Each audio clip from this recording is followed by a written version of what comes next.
बिस्मिल्लाहिर्रहमानिर्रहीम। इय्याका नअबुदु व इय्याका नस्तईन। Thank you तमाम दोस्तों का।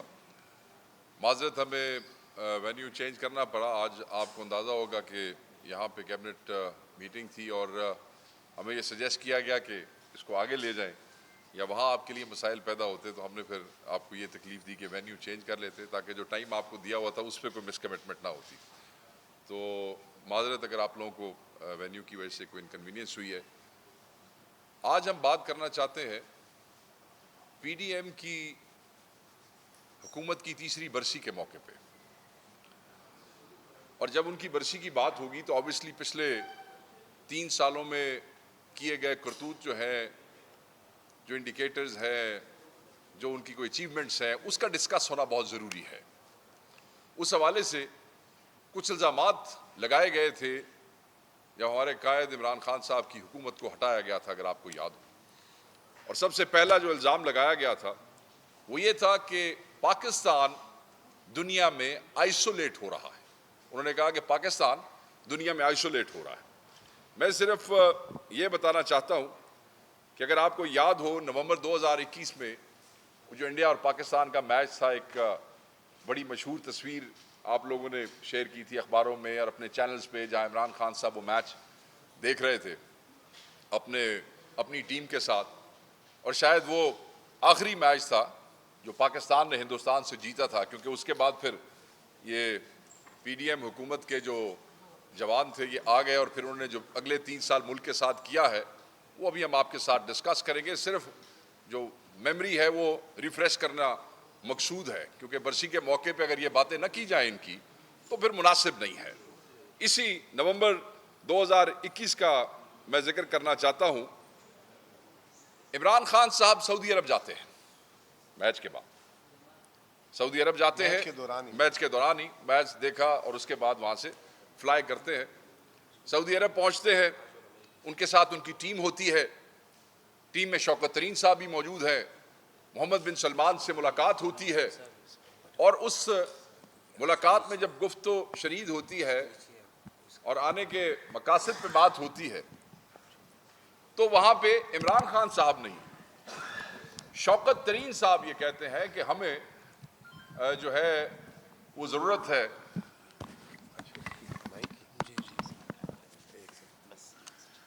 हमें ज़रूरत है। और वहाँ डॉलर्स का जिक्र होता है कि हमें पैसे चाहिए भाई। आप यकीन करें, बगैर इमरान खान साहब के मुंह से एक लफ्ज़ निकाले, सिर्फ इमरान खान के सिपाही जो इमरान खान साहब के मौजूद थे, जो टीम का हिस्सा थे, सिर्फ उनके कहने के ऊपर MBS मोहम्मद बिन सलमान जो है $2 अरब उसका वो ऐलान करते हैं और साथ $1.5 अरब तेल की मद में 1.2 जो है वो तेल की मद में वो वहां पे अनाउंस करते हैं। सो $2 बिलियन का डिपॉजिट और $1.2 बिलियन का तेल की मद में ऐलान करते हैं। ये मैंने सिर्फ इसलिए बताया कि आइसोलेशन का जो जिक्र किया जाता है तो आपको पता लग जाए कि हम कैसी आइसोलेशन में थे कि एक मैच के दौरान जब हम हमारे प्राइम मिनिस्टर सऊदीया फ्लाई करते हैं तो पहली मीटिंग के अंदर उनको $2 बिलियन डिपॉजिट और $1.2 बिलियन जो है वो तेल की मद में अप्रूव हो जाता है। इनकी तरह वो चीज़ें मैं आपको बाद में एक्सप्लेन करता हूँ। इसी इल्ज़ाम में अगर हम देखते हैं तो उन्होंने कहा कि एक और इल्ज़ाम कि ये IMF की बारूदी सुरंगें इन्होंने बिछाई हैं।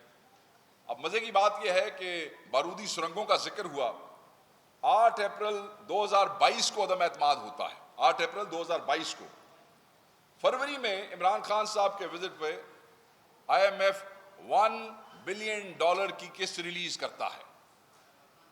फरवरी में विजिट के दौरान 2022 में $1 billion is being release by IMF। Review का जो था। अच्छा, अब इसमें आप जरा सुरंगें देख लें, ये कोई ऐसी सुरंगें थी जहां से हमें रिव्यू में $1 अरब जो है वो रिलीज होता है। फिर आइसोलेशन के हवाले से ही बात कर लेते हैं। फरवरी 2022 में विंटर ओलंपिक्स होती है चाइना में। इमरान खान साहब को चाइनीज प्रेसिडेंट मदऊ करते हैं। इमरान खान साहब चाइना जाते हैं, विंटर ओलंपिक्स में जो है वो शामिल होते हैं। कोविड के बाद चाइना के प्रेसिडेंट पहली दफा दुनिया के सुदूर और वज़राए आज़म से मिलते हैं। वहां पे इज्तिमाई तौर पे चाइना के प्रेसिडेंट 15 के करीब हेड ऑफ द स्टेट्स वज़राए आज़म और सुदूर से इज्तिमाई मुलाकात करते हैं, और सिर्फ 3 प्राइम मिनिस्टर और हेड ऑफ द स्टेट से वो अलहदा 1-on-1 मुलाकात करते हैं। और उन 3 में कौन लोग शामिल थे? इमरान खान साहब, पुतिन साहब। और मैं सिर्फ ये बताना चाहता हूं, जो हमें आइसोलेशन बार बार बताई जाती थी, ये कैसी आइसोलेशन थी? अच्छा, ये वो विंटर ओलंपिक्स हैं जिसका यूरोप ने और यूनाइटेड स्टेट्स ने बॉयकॉट किया था। आगे अगर हम आ जाते हैं तो 23 मार्च 2022 अदम एतमाद से 10 दिन पहले इस्लामाबाद में इस्लामिक कॉन्फ्रेंस मुनक्किद की जाती है। उस कॉन्फ्रेंस में पूरी दुनिया से, इस्लामिक दुनिया से वज़राए ख़ारजा शामिल होते हैं, और कहा यह जाता है कि भुट्टो साहब की जो इस्लामिक कॉन्फ्रेंस थी उसके बाद बहुत बरसों बाद ये पाकिस्तान में एक ऐसी वेल अटेंडेड इवेंट था जिसको बड़े ज़ोर शोर से इस्लामिक दुनिया के मुल्कों ने अटेंड किया, बड़े शौक से। फुल पार्टिसिपेशन थी। न सिर्फ फुल पार्टिसिपेशन थी, अगर आपको याद हो तो चाइना के वज़ीर ख़ारजा भी इस इस्लामिक कॉन्फ्रेंस के लिए इस्लामाबाद आए और इसमें शामिल हुए, और बरसों बाद एक वेल अटेंडेड कॉन्फ्रेंस जो है वो पाकिस्तान में हुई। ये आइसोलेशन की बात है। मैंने कहा ये ज़रूर लोगों को पता लगे कि आइसोलेशन के हालात ये थे कि दुनिया का कोई ऐसा मुल्क ब्लॉक नहीं था जो पाकिस्तान आ नहीं रहा था, पाकिस्तान वहाँ जा नहीं रहा था, जो पाकिस्तान से कोऑपरेट नहीं कर रहा था। जहाँ तक सऊदी, अभी नहीं इल्ज़ामात में मैं वापस जाता हूँ, थोड़ा सा हम इनका रिएक्शन भी देख लेते हैं। जहाँ तक सऊदी अरब के हवाले से ताल्लुकात बेहतर वाली बात है, तो हमने सुना है कि prime minister of Pakistan, installed prime minister, ये जो जिनकी हुकूमत की हम बरसी मना रहे हैं, ये वज़ीर आज़म जो हैं, ये कहते हैं कि हमने सऊदी अरब से ताल्लुकात बेहतर किए हैं, हमने सऊदी अरब से ताल्लुकात बेहतर। बेशक इतने चक्कर आपने इस्लामाबाद से लाहौर अपने घर के नहीं लगाए जितने चक्कर आपने पिछले 3 सालों में इस्लामाबाद से सऊदी अरब के लगाए हैं। बट हम सिर्फ एक सवाल पूछना चाहते हैं और मादरत के साथ पूछना चाहते हैं कि इन 3 सालों में आप ये बताएं कि आपने इतने चक्कर भी लगाए, आप क्लेम भी करते हैं कि ताल्लुकात बेहतर हुए, क्या लेके आए? कोई प्रोजेक्ट बताएं, कितने बिलियन डॉलर लेके आए हैं, कुछ उसका जिक्र करें। दुनिया को पता तो चले कि जो आपने ताल्लुकात बेहतर किए हैं, उन ताल्लुकात की बेहतरी की ट्रांसलेशन ऑन ग्राउंड क्या हुई है।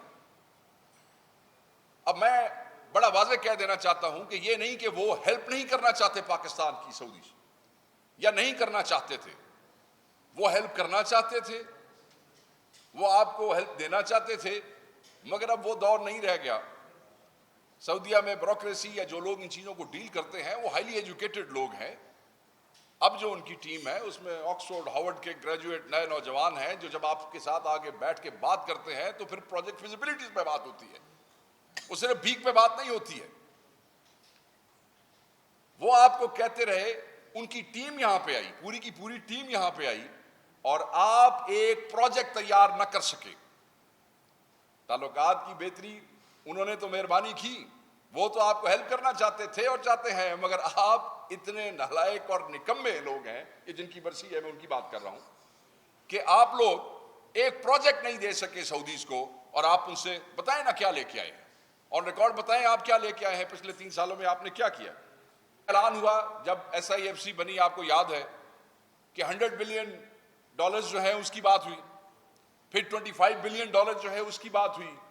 अब जनाब आ गए हैं कि $2 अरब, 100, 25, $2 अरब।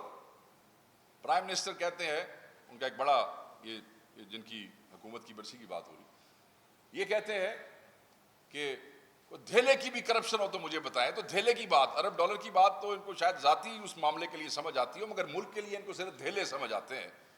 तो मैं कहूँगा कि को 2 धेले अगर सऊदी अरब से ले ना, तो सानू वो भी दस दो, हमें पता तो चले कि कितने धेले आप लेके आए हैं सऊदी अरब से इन 3 सालों में, चाहे वो PDM 1 था, चाहे वो PDM 2 था।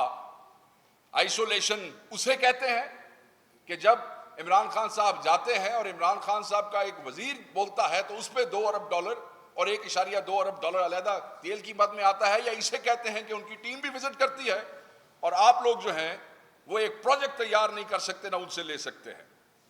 दूसरा, ये बार बार कह रहे हैं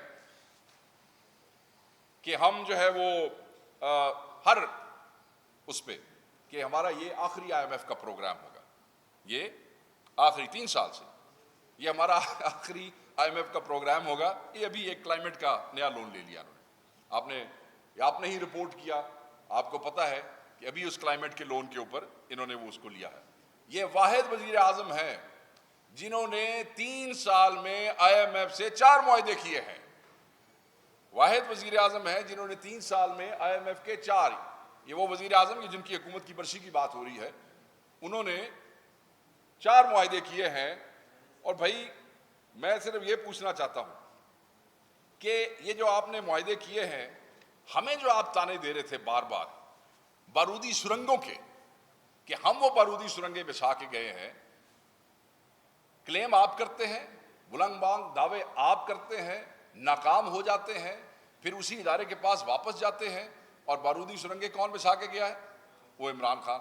बारूदी सुरंगें बिछी होंगी मगर वो फिर 8 अप्रैल के बाद बिछी होंगी, या फिर इन्होंने बिछाई होगी वजीर आजम हाउस के नीचे किसी सुरंग के जरिए आ सकता है ना। जो बंदा जमानत पे हो, जिस दिन वो वजीर आजम बन रहा हो, तो फिर सुरंग के जरिए ही बैठ सकता है ना। वो सुरंगे बताएंगे सारे। बात यह है कि जब आपको याद होगा एक जॉइंट सेशन जनवरी का 2022 में जिसमें लोन के हवाले से बात हो रही थी IMF की, इसहाक डार साहब खड़े होकर क्या कहते हैं? वो ये कहते हैं on the floor of the house, Bilawal कहते हैं, बिलावल साहब ये कहते हैं कि ये PTI नहीं है, ये PTI MF है, और अगर हमारी हुकूमत आ गई तो हम अपनी हुकूमत में पाकिस्तान तहरीक इंसाफ की हुई IMF की सारी डीलें खत्म कर देंगे। मैं बिलावल भुट्टो जरदारी से पूछना चाहता हूं, बल्कि बताना चाहता हूं कि बिलावल भुट्टो साहब, हम इंतजार कर रहे हैं, आज भी इंतजार कर रहे हैं। PDM 1 और PDM 2 मुझे बताया जाए कि कौन सी डील तुमने खत्म की है। डील खत्म करना तो दूर की बात है, तुमने 4 मुआहदों के ऊपर दस्तखत किए हैं IMF के साथ, और उस वक्त आप तमाशा बना रहे थे कि हमने सुरंगें बछाई हैं। हमने सुरंगें नहीं बछाई हैं, आपने पाकिस्तान की मुईशत का बेड़ा गर्क किया है। आप चोरों ने, डाकुओं ने, निकम्मों ने पाकिस्तान को तबाह किया है। वो तो सिर्फ सुरंगें और आइसोलेशन, वो तो सिर्फ एक बहाना था इमरान खान का, वो जो रिजीम चेंज वाला जो मामला था। यहाँ पे इसहाक डार का अगर जिक्र ना हो तो ये भी बड़ी ज्यादती होगी। विजिट है ना, ये इस बरसी वाली हुकूमत के विजिट है। On the floor of the house कहते थे IMF के हवाले से कि जी ये क्योंकि मिसाइल प्रोग्राम रोल बैक करवाना चाहते थे। फिर एक और जिक्र कर दिया IMF के हवाले से कि जी IMF कहता है कि क्योंकि आपका एक्सपेंडिचर वाला वो मामला है, खसारा जो है आपका बढ़ गया है, तो आप इलेक्शन कमीशन ऑफ पाकिस्तान को इलेक्शन कराने के पैसे ना दें। वो जो आपको याद है पंजाब का और KP का इलेक्शन था, पैसे ना दें। ये पहली मर्तबा ऐसा हुआ कि IMF को दोनों सूरतों में वजाहती ईमेल्स करना पड़ी, जो कि पाकिस्तान में पहले कभी नहीं हुआ।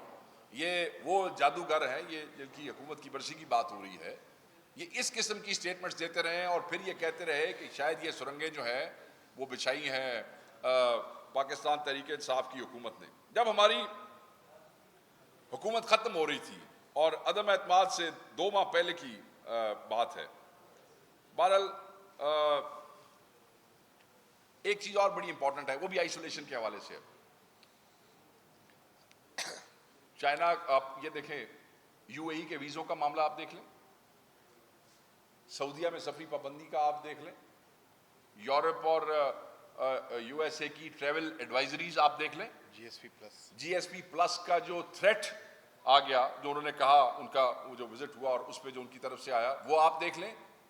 मैं ये पूछना चाहता हूं और इसी वजीर आजम और इस बरसी वाली हुकूमत से पूछना चाहता हूं कि पाकिस्तान में आज से पहले UAE और सऊदीया भी हम पे मतलब पाबंदियां लगाएंगे, तो क्या ये 3 सालों की आइसोलेशन है?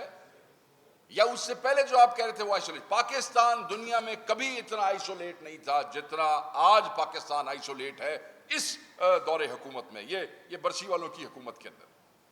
और ये शर्म का मुकाम है। प्राइम मिनिस्टर का ओथ जिस दिन उठाना था, वजीर आजम जो इंस्टॉल्ड वजीर आजम है जिनकी मैं ये बरसी वाली हुकूमत की बात कर रहा हूं, उसी दिन जनाब की एक पेशी थी लाहौर में, और मुकदमा क्या था? बेल पे थे, 11 तारीख की मैं बात कर रहा हूं। मुकदमा क्या था? रमजान शुगर मिल वाला, मनी लॉन्ड्रिंग वाला और करप्शन वाला मुकदमा था। और जो अदालत में वो दी गई कि जी आज क्योंकि वो जो आपका मुलजिम है उसको वजारत उज़्मा का हलफ उठाना है, तो इस्तिस्ना है, तो आप मेहरबानी करें कि इस तारीख को आगे कर दें। तो मनी लॉन्ड्रिंग का केस, वो करप्शन का केस, रमजान शुगर मिल की टीटियों का केस जिसमें वो चपड़ासी और वो सारी टीटीसी आपको याद होगा, ये वो केस था। जिस दिन पेशी थी उसी दिन हलफ उठाया, तारीख आगे ली, तारीख 27 की पड़ी, और फिर वॉलंटरीली एक बयान आता है कि जो कंप्लेनेंट है, जो मुदई है, वो दरख्वास्त वापस ले लेता है। वो कहता है जी बगैर किसी प्रेशर के मैं दरख्वास्त वापस लेना चाहता हूं और मैं कार्रवाई नहीं करना चाहता हूं। एक शख्स जो मनी लॉन्ड्रिंग के केसेस में, करप्शन के केसेस में जमानत पे था, उसको सुरंग बिछा के वजारत उज़्मा के ओहदे के ऊपर बिठाया गया है। इसको ये करतूत हैं। ये तो मैं तो सिर्फ चीज़ें शुरू कर रहा था। मैंने कहा आइसोलेशन के हवाले से बात ना की जाए इस बरसी वाले दिन तो ये बहुत जुल्म होगा। बाकी बहुत से इंडिकेटर्स हैं, दहशतगर्दी के हवाले से है, मईशत के हवाले से है, दिफा के हवाले से है, बहुत से मामलात हैं। मैं अब बाकी मईशत के हवाले से, क्योंकि ये ज़्यादा इंपॉर्टेंट चीज़ें हैं, ये मैं मुज़म्मिल भाई को रिक्वेस्ट करूँगा कि अब ये इसको चीज़ को आगे लेके चलें और कुछ चीज़ें आपसे भी शेयर करें, बताएं दुनिया को कि इन्होंने बरसी के मौके पे बताएं कि 3 सालों में इन्होंने क्या क्या पाकिस्तान के साथ किया है और कैसे किया है।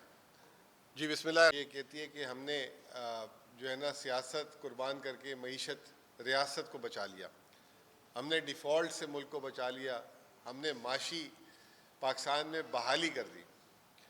तो बहुत ज़रूरी था कि इस बरसी में सबसे पहले तो ज़िक्र कर दिया जाए कि वो कौन सा मुल्क डिफ़ॉल्ट होता है जिस साल हुकूमत ख़त्म हो रही हो तो मुल्क की तारीख की सबसे बड़ी रेमिटेंसेस 31 अरब डॉलर स्कोर की गई हो, मुल्क की तारीख की हाईएस्ट एवर बरामदात जो है उस साल अचीव की गई हो। शरह नमू जिसे जीडीपी ग्रोथ कहते हैं 6.5% और उससे एक साल पहले 6.1%। कंसेक्यूटिव 2 years 6% जीडीपी ग्रोथ 2005 के बाद पहली दफ़ा उस वक्त हो रही हो। अदम एतमाद से पहले जो आइसोलेशन की बातें कर रहे थे उस वक्त पाकिस्तान के ख़जाने 24 अरब डॉलर पे पहुंच गए। ऐसा क्या हुआ कि अदम एतमाद के एक महीने में जो है 8 अरब डॉलर मुल्क से निकल गए। ये कौन सा डिफ़ॉल्ट ऐसा था जिसमें उस वक्त जब इमरान खान की हुकूमत थी तो क्रेडिट रेटिंग जो उस वक्त थी वो अब भी उससे जो है 2 नॉच नीचे है। फिर इन 3 सालों पे आ जाए, इन 3 सालों में पाकिस्तान की तारीख की सबसे कम ग्रोथ हुई। कल की अखबारात की हेडलाइन थी और आज की बल्कि अखबारात की हेडलाइन है और कल की न्यूज़ चैनल की हेडलाइन है कि एशियाई तरक्याती बैंक कह रहा है कि पाकिस्तान की इस साल शरह नमू 2.5% रहेगी और अगले साल 3% रहेगी। अभी एक महीने पहले उड़ान पाकिस्तान का एक प्रोग्राम हुआ था जिसको उड़ान की मतलब भरी थी। उसमें उन्होंने कहा था कि 1000 अरब डॉलर पाकिस्तान की मईशत हो जाएगी 2029 और उसमें जो रफ्तार बताई थी पाकिस्तान की ग्रोथ की वो 9.8%। 78 साल में पाकिस्तान ने सिर्फ एक साल भी ऐसा कभी ग्रोथ नहीं हासिल की। अब वो 9.8% सबसे पहले तो इनकी मिनिस्ट्री ऑफ फाइनेंस ने उसको डिसोन किया, अब आलमी इदारे करना शुरू हो गए। 2.5% एशियाई तरक्याती बैंक। मैं कह रहा हूँ इन्होंने बड़े खुले दिल से बात कर दी है। 6 माह का नंबर आया अभी शरह नमू का 1.54%। पाकिस्तान की 10 साल तारीख में कोविड के साल को हटा के ये सबसे लोवेस्ट इस साल। और ये वजीर आज़म और उनके साथी किस ढिठाई से बोल रहे हैं कि हमने मईशत बहाल कर दी। फिर IMF जिसके जो इनका इस वक्त पीर केले बना हुआ है, जिसको हमें कहते थे PTIMF, आज जो है ये PDIMF पता नहीं क्या बन चुका है। उनके बगैर पानी का गिलास नहीं पीते। एक हफ्ता पहले ऐलान करते हैं कि जी वजीर आजम साहब रियल स्टेट के टैक्सेस को कम कर रहे हैं, वो कर रहे हैं, और फिर बाद में IMF आता है और IMF कहता है कैसे कैसे कर सकते हो। तो उसके बाद कहते हैं कि जी वो अभी तो मजबूरी है, नहीं कर सकते, और ये वो। फिर उसके बाद कहते हैं आखिरी प्रोग्राम है IMF का, वकास साहब ने बोला 3 साल में 4 प्रोग्राम लिए। पहला प्रोग्राम जो हमारा था, फिर उसके बाद 9 माह का प्रोग्राम लिया, फिर ये जो अभी जो चल रहा है वो, जिसके रिव्यूज, और अब हाथों हाथ नया क्लाइमेट रेजिलियंस प्रोग्राम लिया। तो ये पाकिस्तान की GDP ग्रोथ, जिस साल इमरान खान साहब जब अपने आखिरी साल था तो 6.5% थी, उसके अगले साल ही 6.5% से मनफी ग्रोथ हो गई। पिछले साल 2.4%, इस साल 2.5%। मैं डाटा देख रहा था, 77 साल में इस तरह का स्लो डाउन का जो स्पेल है वो 1972, 73, 74, 75 के ज़माने में आया था, जब पाकिस्तान का बंगला। उसके बाद ये 50 साल के बाद ये मामलात वापस आए, 50 साल के बाद। अब बात कर लें आप मुल्क की सनत की। इमरान खान के आखिरी ये कौन सा मुल्क था जो डिफ़ॉल्ट कर रहा था, उसकी सनत डबल डिजिट में ग्रो करी थी। 2 साल कंसेक्यूटिव डबल डिजिट में सनत 12%, 13%। वो साल आखिरी साल थे, उसके बाद से हर साल सनत ने मनफी ग्रोथ की है, हर साल सनत ने मनफी ग्रोथ की है। एग्रीकल्चर, उस साल फ्लड्स आ गए, इनका क्यों कसूर बोलें। बाद अक्सर लोग कहते हैं कि वो भी होता है थोड़ा सा, मतलब हुक्मरानों का भी असर होता है, मतलब वो उस तरफ में। चले आपने बोल दिया, मैं बोलना नहीं चाह रहा था। वो हुआ, फिर मनफी एग्रीकल्चर ग्रोथ हुई, जिसकी वजह से मुल्क में तारीखी महंगाई हुई। वो महंगाई इतनी ज़्यादा हुई कि 23% 2022 में महंगाई, 23 में, 2024 में 38%, और अब 100% के करीब हर चीज़ की कीमतें जो है 2 सालों में बढ़ गई। उसके बाद जो है 5-10% ऊपर नीचे, वो भी आलमी मार्केट में हुई कम। उस पर कह रहे हैं कि जी हमने महंगाई पे कंट्रोल कर लिया। महंगाई का कंट्रोल इसको नहीं कहते। महंगाई का कंट्रोल उस वक्त कहते हैं, वो हमारे बड़े कहते हैं कि जेब में पैसे हो ना तो महंगी चीज़ भी सस्ती है, और जब पैसे ना हो ना तो सस्ती चीज़ भी आपके लिए महंगी तरीन है। आपने जो ये काम किया, उसकी वजह से पाकिस्तान की 78 साल की तारीखी गुर्बत, 2022 में पाकिस्तान की गुर्बत 34.2% थी, जो 2025 में बढ़कर हो गई है 40.5%। और इसका पैमाना ये दिया गया है $3.65 पर डे जो कमाते हैं, अगर उनकी आमदनी इससे कम है, $3.65 का मतलब दिन का 1000-1200 रुपये जो कमाते हैं, उससे कम आदमी आमदनी वाले को गरीब तस्वुर, गुर्बत की लाइन। तो ये 40.5% कहा यह जा रहा है इस वक्त पाकिस्तान की, क्योंकि डाटा नहीं आ रहा, 50% से ज़्यादा आबादी जो है गुर्बत की लकीर के नीचे चली गई है। बेरोज़गारी, जैसे मैंने ये कहा ना कि आमदनी हो तो चीज़ें महंगी चीज़ें भी लोग बर्दाश्त कर लेते हैं।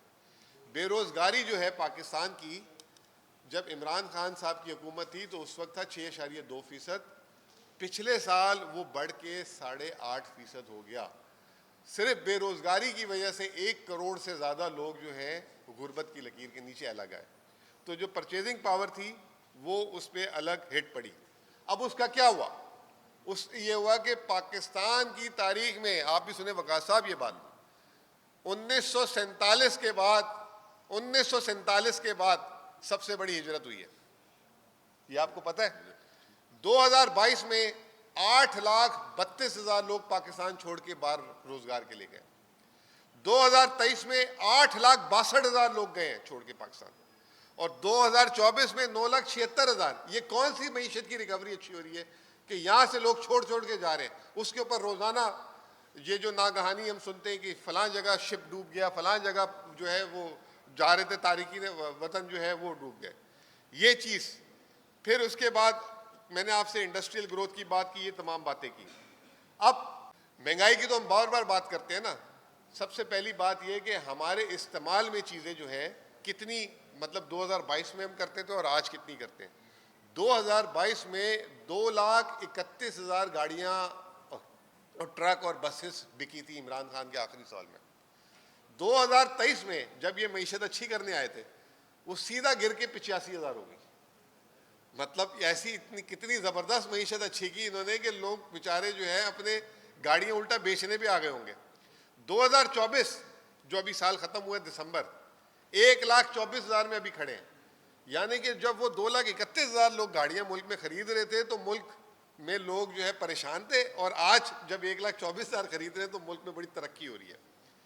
सीमेंट एक जाविया है ना तरक्की का, कि हुकूमत भी तरक्याती अखराजात करती है, मकान आम आदमी बनाता है। सीमेंट 2022 में 53 मिलियन टन बिका था, उसके अगले साल 44 हो गया और इस साल भी 45 है, और ये जो साल चल रहा है उसके 8 माह में 30 मिलियन, यानी कि उससे भी लोवेस्ट।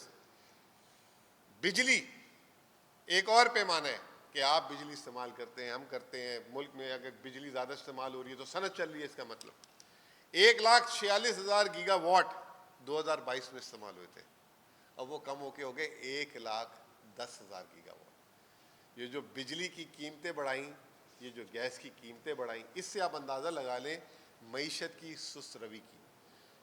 मुझे नहीं पता, मैं एक मईशत का तालिब इल्म के तौर पे ये मैं बात 2 साल से कह रहा हूँ कि पाकिस्तान इस वक्त रिसेशन में है, रिसेशन में है। ये जो हिजरत हो रही है, ये जो तिजारत आपकी नीचे गिर रही है, ये तमाम चीज़ें। फिर इस हुकूमत की आप कारनामे देखें। आप बारूदी सुरंगी की बातें करते थे, आपको याद होगा वो दिन नहीं गुजरता था जब LNG पे प्रोग्राम नहीं होता था इनका। LNG के टर्मिनल नहीं लगा रहे। शहबाज शरीफ ने उस वक्त जो है नवाज शरीफ ने LNG मंगाई, मुल्क के लिए सस्ती ये की बिजली पैदा की।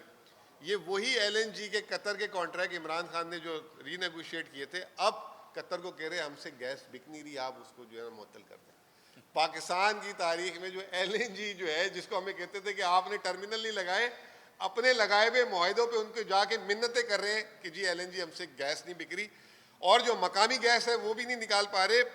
1 लाख बैरल पर डे तेल पाकिस्तान में पैदा होता था आज से 10-12 साल पहले, कल का नंबर है 58,000 बैरल पे आ गई है पाकिस्तान। ये मिनरल्स एंड माइनिंग की कॉन्फ्रेंस भी हो रही थी और पता नहीं क्या बेचा जा रहा था, 58,000 बैरल पे पाकिस्तान की प्रोडक्शन आ गई है।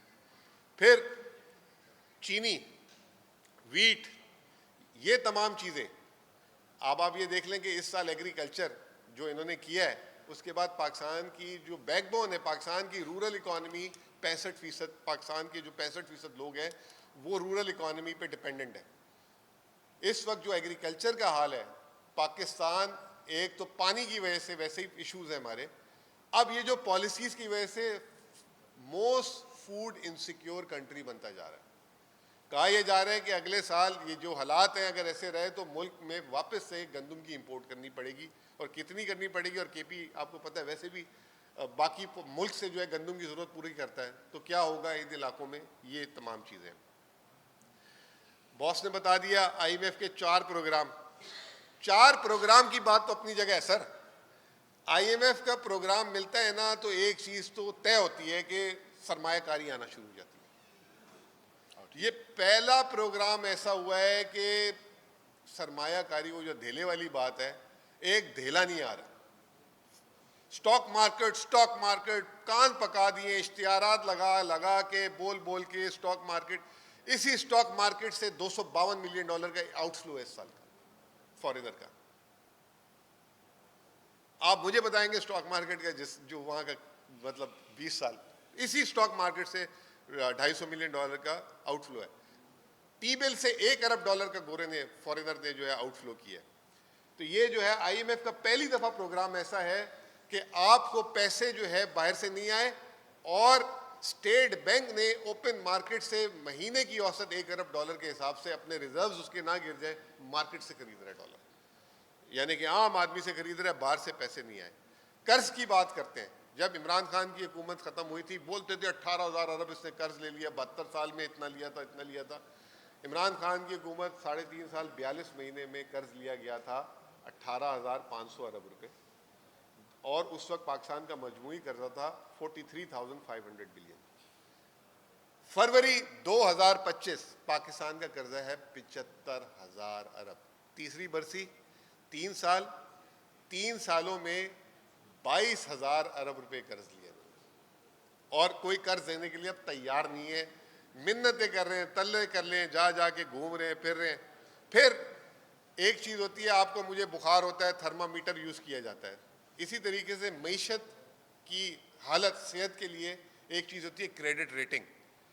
जब इमरान खान की हुकूमत थी तो पाकिस्तान की क्रेडिट रेटिंग थी B3 स्टेबल, और इनकी हुकूमत आई उसमें 2 दफ़ा क्रेडिट रेटिंग गिर के CAA3।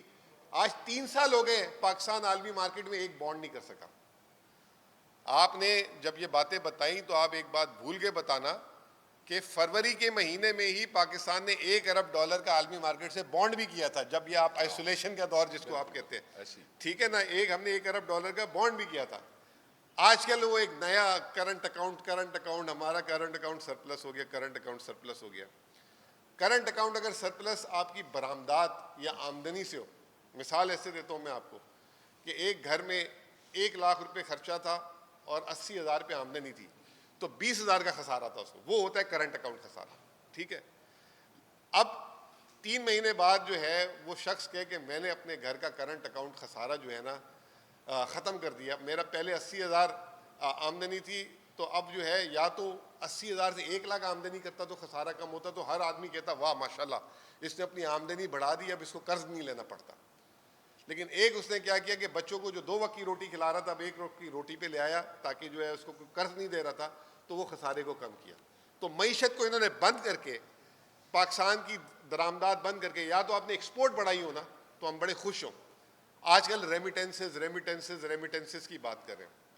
सर रेमिटेंसेस की बात ये, मैंने आपको बता दिया 27 लाख लोग जो हैं 2022 के मुकाबले में आज पाकिस्तान से ज़्यादा, जो 30% बनते हैं एक्सपेक्ट्स की ज़्यादा तादाद 2022 से मुल्क से बाहर। उसके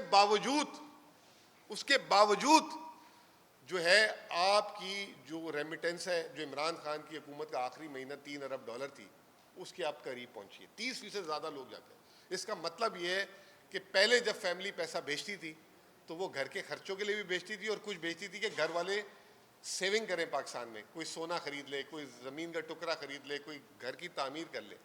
आज सिर्फ पाकिस्तान में पैसे भेजे जाते हैं कि घर का खर्चा चलाया जा सके, बाकी फालतू पैसे बाहर से कोई नहीं भेज रहा कि पता नहीं डॉलर का क्या होगा, इस मुल्क में क्या पॉलिसी है क्या नहीं है।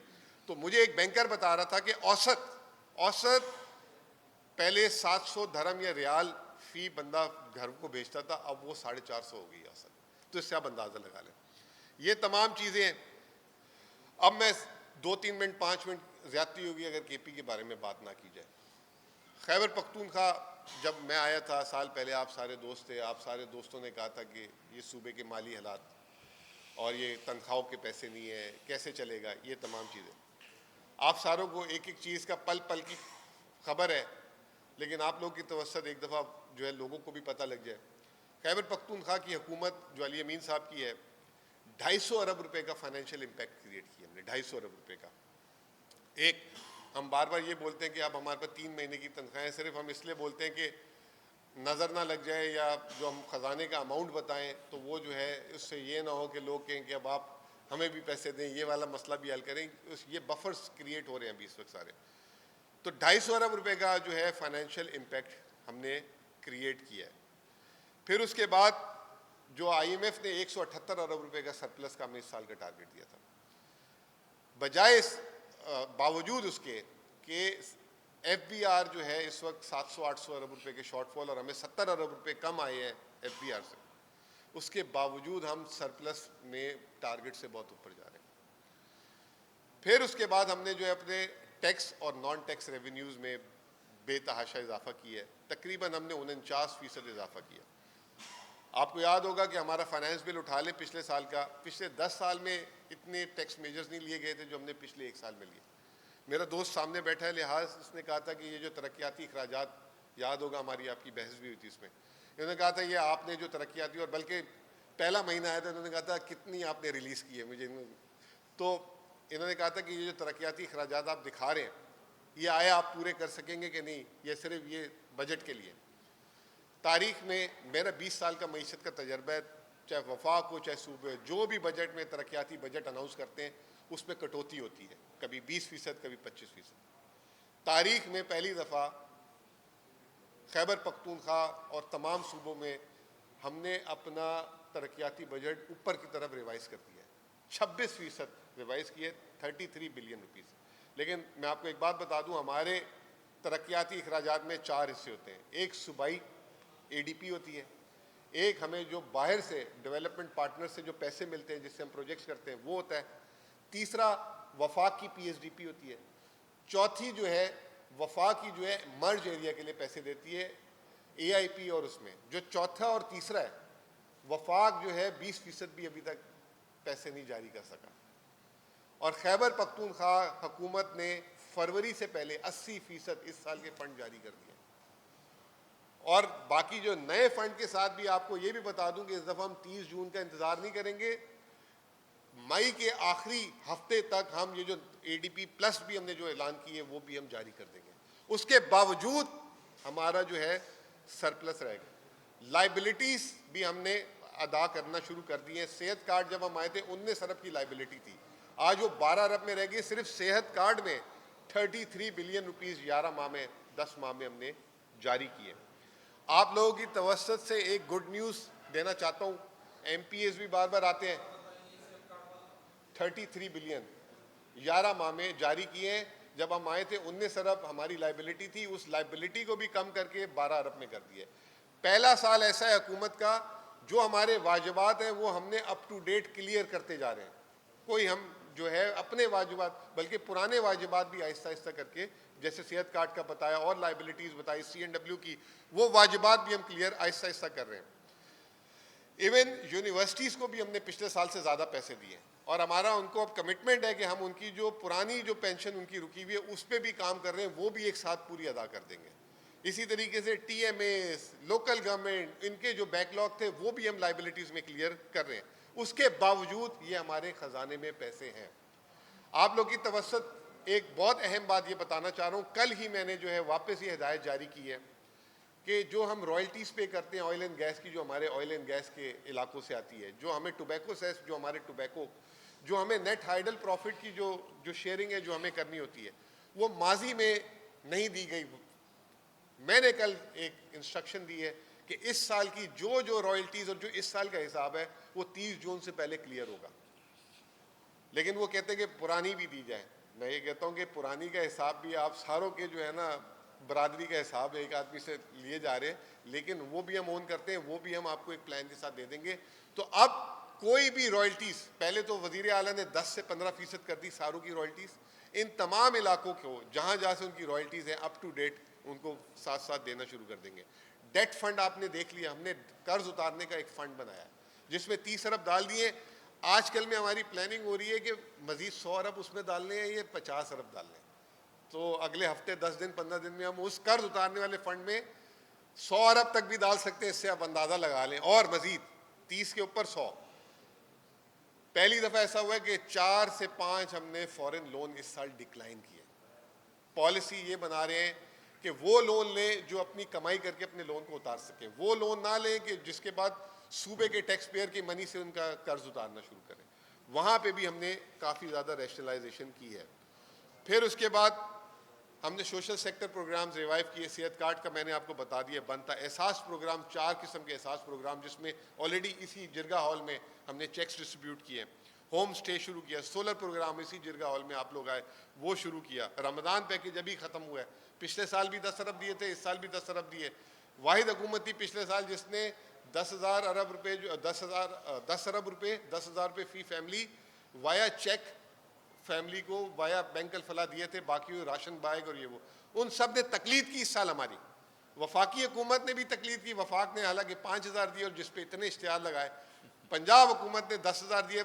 जी पहली दफ़ा पूरे पाकिस्तान में किसी वज़ीर आला साहिबा ने जो है ये 10,000 रुपये जो है ना घर पहुँचा के दिया। पिछले साल जो उन्होंने जो 3,500 की तस्वीरों वाली बोरियाँ बेची थी इन्होंने, तो वो कह रहे पहली दफ़ा पाकिस्तान में, तो वो क्रेडिट उसका ज़बरदस्ती उनकी जो है वो लेना चाह रहे थे।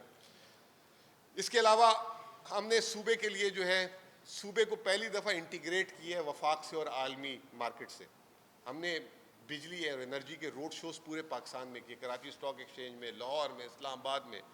डोनर्स कॉन्फ्रेंस की आते ही $1.8 बिलियन का हमें कमिटमेंट आया। NFC कि सबसे बड़ी कॉन्फ्रेंस जो वफाक को करनी चाहिए थी पिछले महीने हमने की, पूरे पाकिस्तान के तमाम सूबों को हमने बुला के और अपने खैबर पख्तूनख्वा और मर्ज एरिया का केस लड़ा हमने।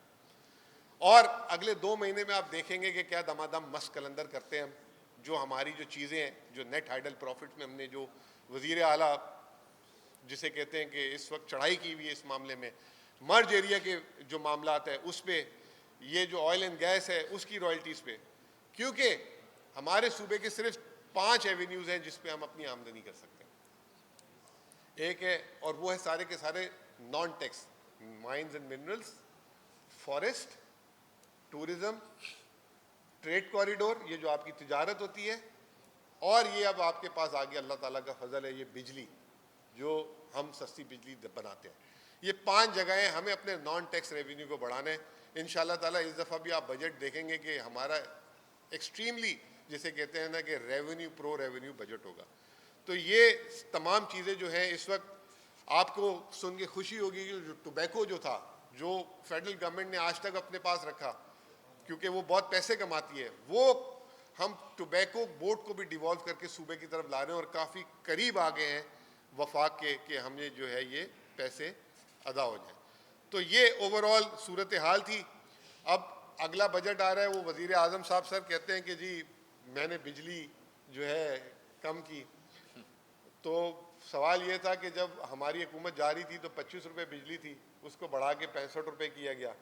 65 रुपये से जो है 7 रुपये कम की गई। वो भी उन्होंने क्या किया कि जो एक आपको हमको पेट्रोल में रिलीफ मिलना था वो रोक लिया, वो रिलीफ से जो है बिजली 2 रुपये सस्ती की।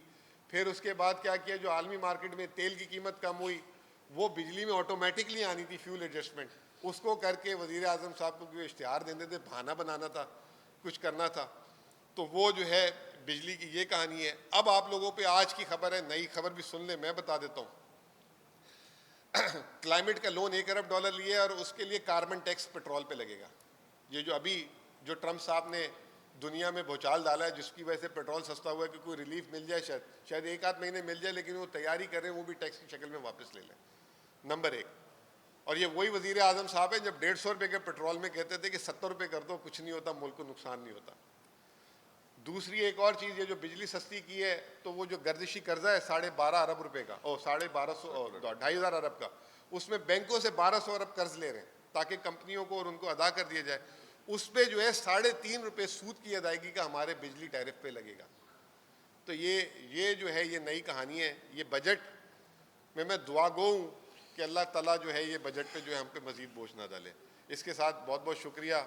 आपने कोई बात करनी? बस मैं एक बात करूंगा आखिर में, जिस वन लाइनर खसूसन किसान के हवाले से मुज़म्मिल भाई ने बात की, आप की थी, बात बड़ी वाज़ेह है।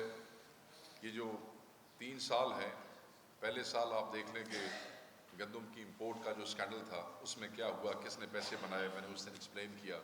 फिर दूसरे साल इन्होंने किसान के साथ क्या किया, 3900 रुपये मुकर्रर किया। इस साल कोई कीमत नहीं है और किसान जो है वो नहीं उगाएगा गंदम, और जब वो नहीं उगाएगा तो फिर क्या क्राइसिस होंगे। और इस वक्त किसान का लाइवलीहुड जो है पाकिस्तान में, खुसूसन सिंध और पंजाब में, वो ख़तरे में है।